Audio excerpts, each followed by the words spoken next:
So here we are with our set of new pencil colours, and this is the full set of the 72. So what we are going to do with all of these scrumptious new colours is I have designed just for this, I've just designed this quick swatch chart with all of our colours in, and I have spotted I've got a little spelling mistake there, which I will correct, and these charts I will be creating blank charts for you guys to be able to download from my website. I'll pop a link into the description of the video and you'll be able to download these to create your own colour charts. Now I always recommend that when you are looking to create a piece of artwork that you swatch out onto the paper that you're using, either the type of paper or sometimes it can be a toned paper. This all has an effect on how much pigment is grabbed by the tooth of the paper, and also obviously if you've got a toned paper it is going to change the laydown of your pigment and change the coloration or the tone. So I do still recommend that, but this is a really good way of just swatching up and getting to see some of your colours really clearly. You can put it onto one big chart if you want. You can cut this down into little swatch, cut these into sections, pop a little hole in the top and clip them all together, and then you've got literally a little swatch flick through chart that you can hang by your pencils. You can also laminate them, some people laminate them. Now the paper I'm using for this, I just wanted to get one of the Derwent papers, and what I've done, a general paper, and rather than going for the light fluster or anything, I've just pulled out one of the drawing and sketching papers. So it's a decent weight, it's 165 GSM, acid free, so it shouldn't have any impact on my pencils, it shouldn't fade over time either. So yeah, we are literally going to swatch out. I don't know anything more about the pencil so much at the moment, but by the time this goes out to you I will have also been to the factory, so I may have added an extra bit into the video. So if there is a little bit after this before I start swatching, then I will be adding that information from the visit to the factory with the pencils being made, or I might even do another video. So that's the paper I'm using. Let's get swatching. Right, we're gonna dive in. Now, this isn't a review. Derwent drawing pencils have been around for an absolute age. One of the oldest ranges of the pencils. This is literally just me, gonna be swatching some pencils out. I'm not even gonna sharpen them up. I've got them all here to one side. I'm gonna run through them in order. And you'll see here as well, I've just marked out the original 24. You can get sets, blister sets of 6, packs of 12, tins of 12 and 24. I'm going to run through these in the order that they are in the tin, which is how I've actually created the chart. So here we go, we're going to dive in, and this is, you'll recognise some of the colours from the Light Fast range if you've got the Light Fast, and I'm not even sharpening these up. This is how it comes. I'm not going to sharpen. Well, literally this is just going to be me coming in and doing a light pressure, a little bit of kind of like a pressure. So I'll go from a whisper to a scream across my colour chart, and that is what I'm going to do. I'm going to run through Sunflower next.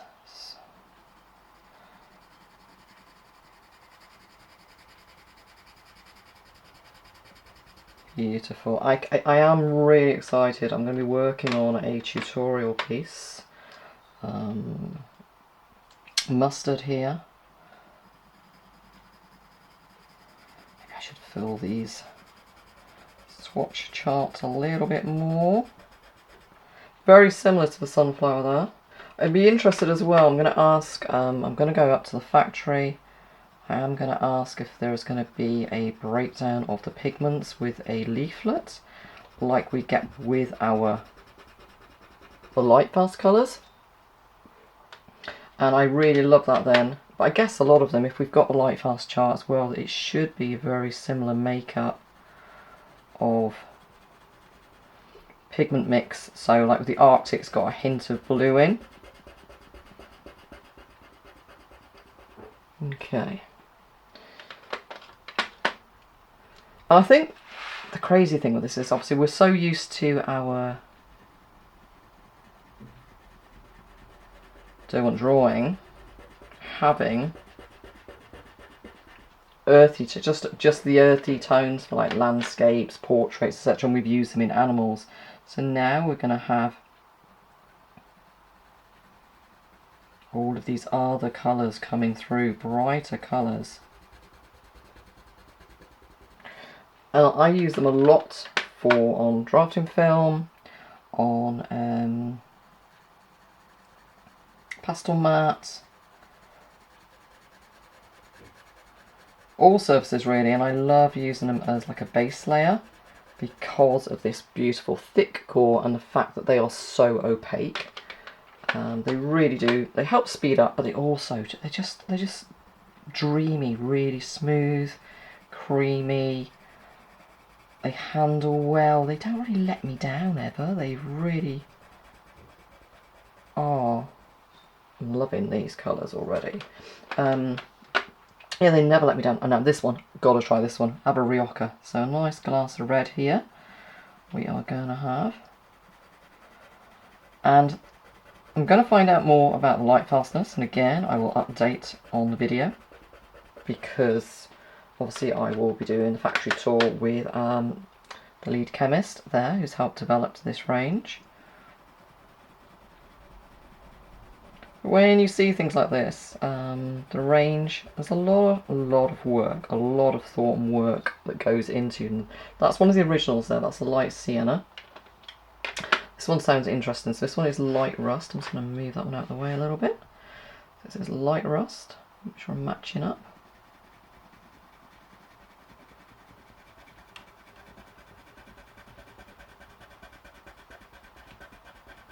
That is gorgeous. If you use, it's very close to like a real cinnamony colour, dusky pink. Now I recognise a dusky pink from our Lightfast range. And it's nice that we've got a crossover of names, because then you know that you've got a nice, now that is like a very close to the cinnamony as well. This one's more of a peachy one. Dusky pink is more of a pinky grey one. Oh, we've got a Bista. We've got a Bista. Let's have a look what we've got with this Bista. Let's try and do a little bit of a bigger swatch there. Getting into the swing of it a bit more now. I'm going a bit wider. So what I was saying about extra pigments being in each one, like the Arctic's got a hint of blue. Champagne's got a hint of yellow in there. So if you get the breakdown of the colour chart of the pigment makeup, you can see then, and then like I always say to people, be really careful if you're using anything, obviously with ochre in the title, but a lot of these colours, like the champagne and the wheat, and people have used them and then gone and used an indigo or a black on their piece, especially doing an animal, and then realised that it's gone green. It's like, yep, that'll be one of the pencils you've used has got a hidden yellow pigment in there. But if you look at the colour charts that they give you, the breakdowns, you will see that it's got a yellow pigment in there. That burnt rose, beautiful as well. I can't wait to see these all swatched out, because I think then it's great seeing them in the tin, but to see them actually, the colours on the paper. This paper, like I say, it's okay. It's got a little bit of tooth. It's not bright white, but it has got a lovely, it's fine, it's gripping just enough. That's nice as well. That soft violet is nice. Now the Mars violet is obviously in here, so that's going to be this is a slightly, I'd say almost like translucent version of the Mars violet. We'll compare the two, shall we? Oh, grape. So this, I'm very hopeful for the grape. So this is going to be like a real deep, dark cherry, and this one is going to be absolutely fantastic for those shadows when working on animal portraits. That deep bluish purplish red, darker than a kaput mortem violet. This one's Heather. So Heather, again, you'll recognise Heather, not as a girl's name, but Heather is in our Lightfast. So you'll be able to team them up. Look at that. Gorgeous, gorgeous, gorgeous. Violet Dusk. I am going to ask when I go to the factory, how do they name the pencils? Who comes up with the names? Is it like a mix of people? Is it just one person? Violet Dusk. There we go. I like Violet Dusk as well. Slate Violet. No, Slate Violet makes me think grey, purple, grey violet. And very similar to Mars Violet. So, Slate Violet. Absolutely beautiful again. That is going to be gorgeous again for doing animal art. And for your human portraits. Delft Blue. Onto our blues. Wow. Got quite a few blues. This is just a little bit, almost like an indanthrine, a bit brighter than a dark indigo. There's hints of purplish violet tones running through that one. Royal blue next, so expect this to be like almost like a true blue. Royal blue. Oh, it's come out. Maybe it's with the paper as well. I am going to try this on pastel mat on a grip as well. So it's coming up. It's a bit brighter on the screen, but it's coming up royal blue. I'd say it's a little bit more of a royal blue with a bit of softness. So this is teal blue. So teal, I always think of as being quite a turquoisey colour. Now this is what I'd imagine someone, if you draw things like eggs, almost like an eggshell kind of. Very light violet. Yummy, yummy, yummy is all I can say. I know. Normally I was going to speed up and go rush to the ends, but if you're sticking with me, we're working our way through these colours. So you might as well do it in real time. Polar Ice now, which sounds fab. There is an Arctic coming later on. Oh, do you know what? There is such a lovely subtle difference in all of these. I was thinking, oh, is it going to be close to that royal blue? But it's not. This is almost like a soft cornflower blue. So again, for doing florals, these are going to work wonderful. Deep Atlantic. Now I love the blue range in the Lightfast. This is very similar to what I call like the denim. True colour down there. Look at that. I'm excited. I'm creating a piece straight after this. So this is an original one. This is Solway Blue. And this was always a very subtle greyish blue. In fact, I used to use it very much like I used to. I'm still going to. I've got all these others to use as well. I used to use this almost like a cold grey. It's just got that slight bluish tinge. Another one now, it's one of the old ones. This is the ink blue, so I'm interested to see the difference between this and the Atlantic here. Okay, so it's going to be more of like a blacky blue. So let's get this really nice there. Oh, that's good. That's good. That's good. Now our ash blue. Okay, ash. So you think ash grey. So is this going to be similar to the Solway blue? Oh, it's actually coming up a little bit more like a pale teal.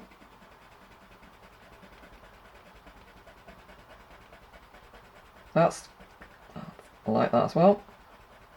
Spoilt for Choice. Spoilt for Choice. This is one of the originals again now. Smoke blue. So let's compare these two. I like that there's enough difference between all of these. This one's a little bit more green, I'd say, than the ash blue. The ash blue is a little bit softer. There's like subtle differences, but there's enough to make them different. You can just see the difference there. So we're sweeping through to the greens now. Fir green. Fir as in fir tree, not furries.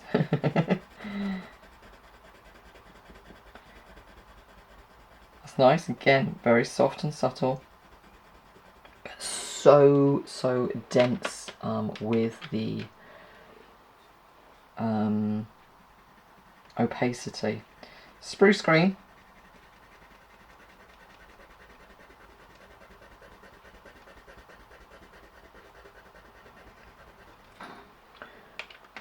whiz on, we're on to the next page. Now this one, I was intrigued by this one, distant green. So I presumed it was going to be like a far away green, so you can fade out with your landscapes. Oh wow, okay, distant green. Like I say, I am really keen to know the makeup of the pigments here. It's like a very, very subtle mint green, that one. Pale Cedar, one of the originals, and again this one's always lovely and subtle. So it's very much almost like a pale green crossed with a slight hint of like grey and brown ochre. Just a few more layers there. In fact, what I might do is just grab when I get to the ends, the last two. So I've got green shadow. Again, these last three here are some of our originals.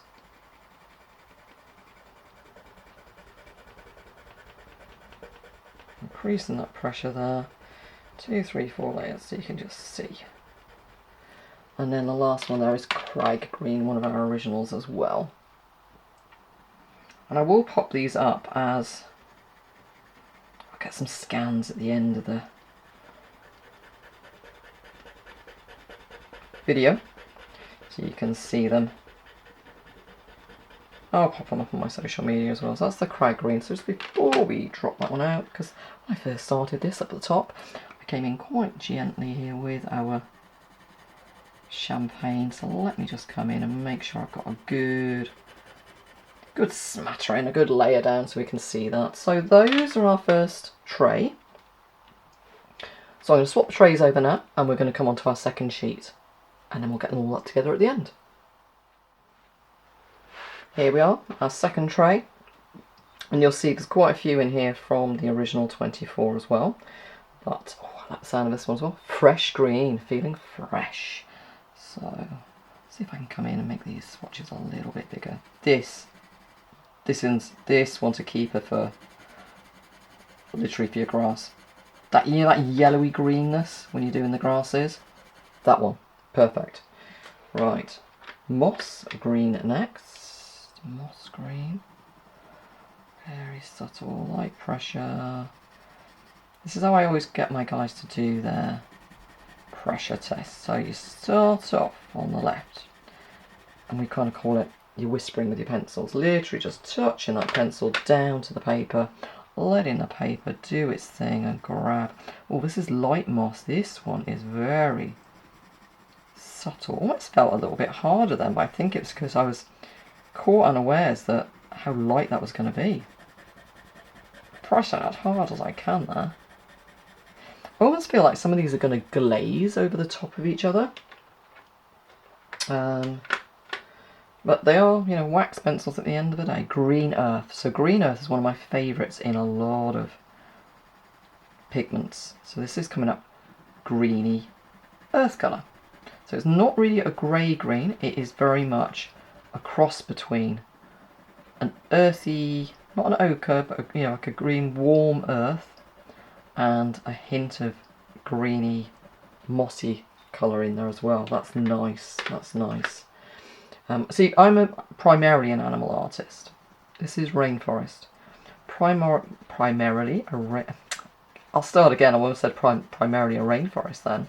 So primarily, I am known for animal art. I do other art. I don't so much do portraits, so I'm hoping, you know, maybe we can get a portrait artist will look at these colours as well and give their view. I do like doing some botanical and including some landscape into my work, and some of these greens as well reflected into fur as well, so I'm going to be dipping into a lot of these. Sage leaf, and I think, like I say, they are going to team up so well with the Chroma Flow, the Light Fast, your Pro Colour. They all are going to work together. So this is one of the originals. This is Olive Earth. So the Green Earth is very much feels like it's got a little bit of this in. It's a cross between this and a pale green. Lovely. It's looking almost chocolatey on the screen. It's got my lights are so bright in here. And this is the warm earth. So very much like you probably know these ones. Like I say, these ones are the original colours that have been around for a long time. We use this and the olive earth a lot in animal portraits. Okay, woodland. So I know we've got the original chocolate, which is the dark brown. So we've got woodland, and we have actually got a dark brown coming up next. It's nice. And I'd like to have a play with these with some solvent as well. So this is just the dark brown, so very light touch. Start to build up the volume. And there we go. Dark brown. So like I say, I'll do a scan at the end. And another original here, brown ochre and wheat. Following that is an original. I was going to just fill the originals in early on, but hey, they haven't lost their place because these were the founders of this new range, and these are the reasons why so many of us were hoping and wanting and pushing and asking and nudging and praying that this range was gonna be extended. So these are like the founders of the range, and these are the ones that gave us so much confidence and reliability. Light ochre now, so this will be interesting. Is it gonna be light yellow ochre, light brown ochre, like sepia type of colour? Let's have a look. Just pure light ochre. This one's going to be amazing for everything from portraits, animal art, fur work, landscapes. Lovely. Recognise this one. This is your original yellow ochre.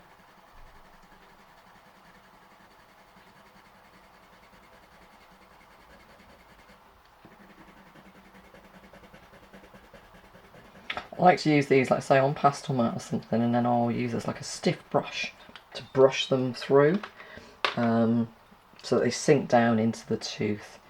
This one I use a lot. This is the sepia red.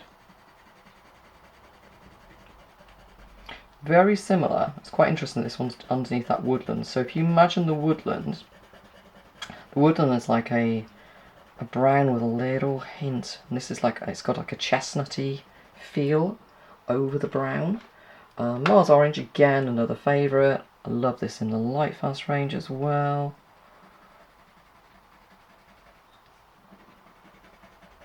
So at the end of this, I'm going to have a look, and I think, because my favourite, and a lot of people's is Mars Violet.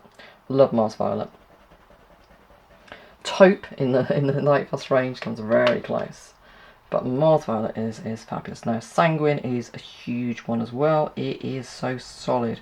When you need that punch of reddish undertone, Sanguine. Sanguine is the one. Do you know what? I'm so impressed so far. There's no garish colours. These are all still sticking to that true essence of Derwent drawings. I'm blown away, actually. Takes a lot. So this is where I did a little spelling mistake, so I was rushing to get this lot all together to get the video done, and then I can get on to doing my tutorial projects. I'm using them. So this is Venetian red, not Venetian red, Venetian red. So again, one of the originals. I will update the chart. I hate spelling mistake. I hate making mistakes. So these are the Venetian red. So the Venetian red is very much like a woodland or dark brown, and the sepia red just a bit redder. Again, so very subtle variations. And before we would probably have had to have got something and mix like sepia and sanguine together to mix up. Do you know what I mean? So now we've got these, but we've got the darker browns to take and to a different tinge. Terracotta, again original, and then next is my favourite one. But we will see at the end if I've changed my mind on the favourite.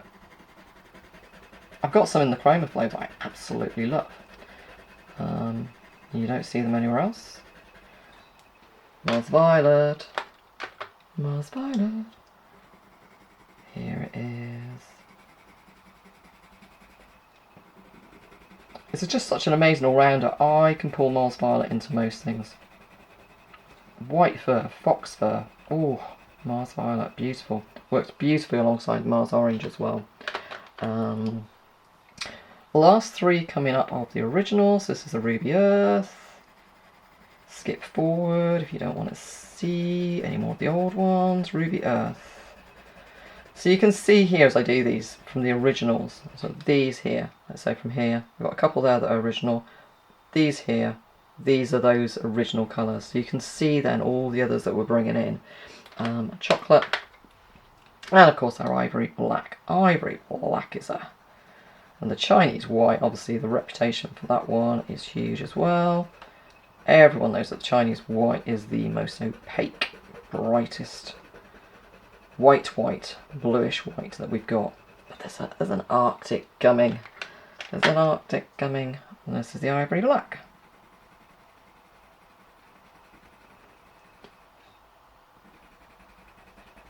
Solid. These are all solid though. Doesn't matter what colour I'm using, they are solid on that tooth. And that's without sharpening them. Remember, I didn't sharpen them. Right, we're on to the newbies again. Midnight. So, there's a midnight black and the light fast. So this one, I'm hoping, is going to be that punch, that dark indigo. Bluish hit. That bluey black. Yep, it is. Once you get the layers on there, it's just got a real subtle, so you don't need to mix dark indigo with black anymore. You can just go in there with that punch. So this one should be a really dark green. Forest. Yep, this one's coming up almost like a browny green, a real... Oh, I don't know actually, it's more of a... It's got black and brown and earthy green in there. Wow, so you've got a real deep blue black, a true black and a green black. Now we're coming on to our greys, and this is where I'm excited about as well. They've extended the greys. Before we had warm grey and cool grey. And I always felt like, say, I pulled in the Solway blue. The mist I love in Light Fast. Oh, scrumptious. Platinum next. You all recognise some of these names. So Platinum. So Platinum will be a cooler one. Mist is warm. Cloudy grey.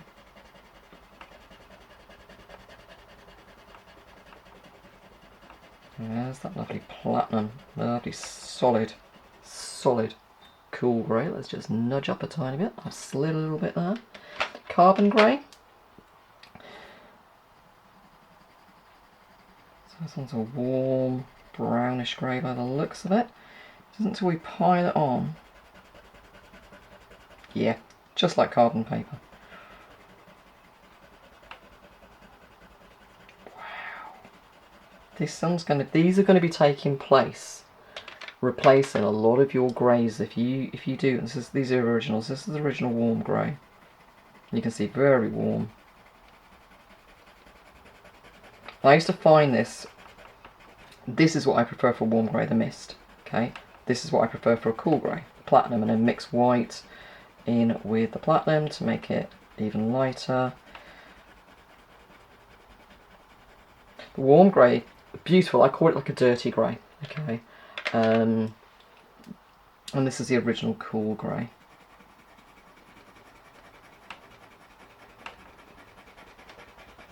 I prefer the platinum because I still find the cool grey a little bit warm for me.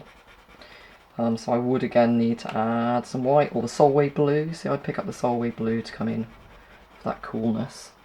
Right, we're getting near the end. Some of you are thinking, yay! Right, granite. So granite. Have you picked out a favourite of your own yet? Have you seen a few that you want to get?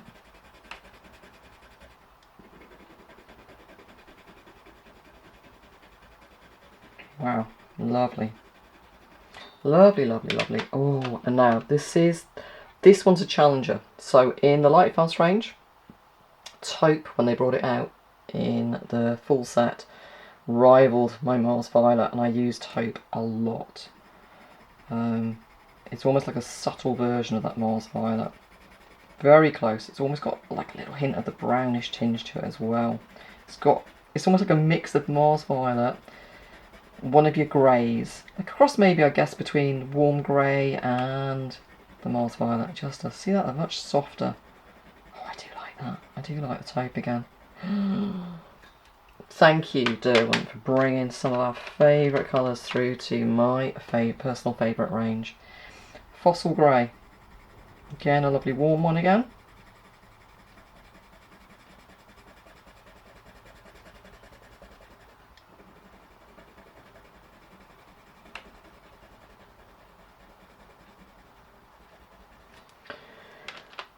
Now, I mentioned him earlier, Arctic. Arctic again in light fast, bluey whiteness. This is the one. Oh, it's got picks up a little hint of pigment there.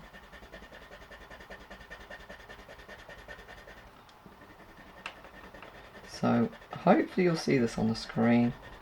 It's a bluey white. It's just got a hint. I can't remember what it is. PY? I can't remember the name of the pigment. Show my nerdiness knowing the names of the pigment. Can't quite see it there, but it is literally a bluey white. Oyster, and then we're finishing with white. So we've got Oyster. Oysters are very, very, very subtle, like the Arctic with a hint of blue. This one's with a very subtle hint of pink.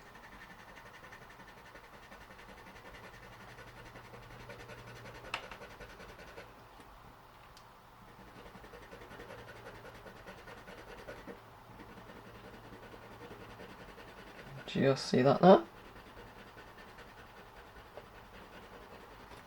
And I don't know if this one's going to show up, but we will add it on there. This is the white. This is the famous Chinese white. Derwent Chinese white. Put it in. You know it's going on there. It's just not quite. You can't see it. I bet I wouldn't be able to get much over the top of that now. And there we go. So that is our full colour selection. I'm going to zoom out a tiny bit and see if we can get these all in shot. I'm going to move pencils out of the way, pop them back over here and see if we can just line these up side by side for you to see, or one above the other. Side by side, let's go side by side. I think we should be able to fit those all in. So here we go. This is the full range of our Derwent drawings. Let's nudge that over a little bit more. I can zoom in a tiny bit more. There we go. So you can see there, that is our selection, our new selection. All these beautiful colours. Old ones are still a favourite. Mars Violet is still a favourite, but oh, that taupe is getting me. The fact that there's an Arctic in here as well. I'm glancing over. Oh, see the slate violet? I still love my Solway blue. Soft violet. Can you tell I'm a purple girl? Forest. This forest and the midnight. Those are huge pulls, as well as the greys, the carbon grey, fossil grey, platinum, mist coming in. I'm talking from the animal side of things here as well. When I come to do my grasses and that fresh green, the moss green, green earth, there's just so many. I'm glad the grape again as well in your darks. It's gorgeous. The polar ice. I think they're fabulous. I want to go, I want more, I want even more. But I'm loving it because, like I say, there's brights in here. You've got your primaries, so you've got your yellow. You can pull in a sunflower or mustard. You've got your rust or your strawberry, and you've got your royal blue, your polar ice. So they're not true red, yellow, blue, but they're variations of now that you can mix and blend all your colours out. But there's the values as well as the range of that earthiness is true to what we think of with Derwent drawing, and I'm excited because, like I say, next step for me is, I'm just popping more away in the tin. Next step for me is going to be creating a tutorial. 2 tutorials. One will be over on my Patreon. They're both going to be animal art, I'm afraid, for now. And then maybe I'll have a play and see what else I can use them with. And of course, don't forget, you know, we've got Jess's artwork here on the front, Jess Pritchard's artwork there, which is showing what the original purpose for Derwent drawing is: animal portraits, human portraits, landscape, drawing, sketching. Not just that though, it's not just a drawing pencil, it is, like I say, a nature inspired colour palette, and I believe they've got it spot on. I can't see anything that's missing. We've got the ochres, we've got the greens, we've got everything for doing florals, landscapes, the subtleties and everything here needed to mix. Yep, you can do everything with red, yellow, blue, black, white, magenta with colour pencils. That's not what this set is about. This set is about hitting those colours that we most see and most use. And for me, this is my kind of selection. So, hope that's helped. Colour charts without the misspell, probably a bit of a redesign as well, are going to be available on my website, so please do head over and help yourself to those. And look out for my tutorials, and there will be one up over on Patreon and another one going out in publication very soon. Okay, thanks for watching. I will pop the scans up of these much clearer, truer images at the end of the video. Thanks for watching, and don't forget to subscribe before you go. Thank you.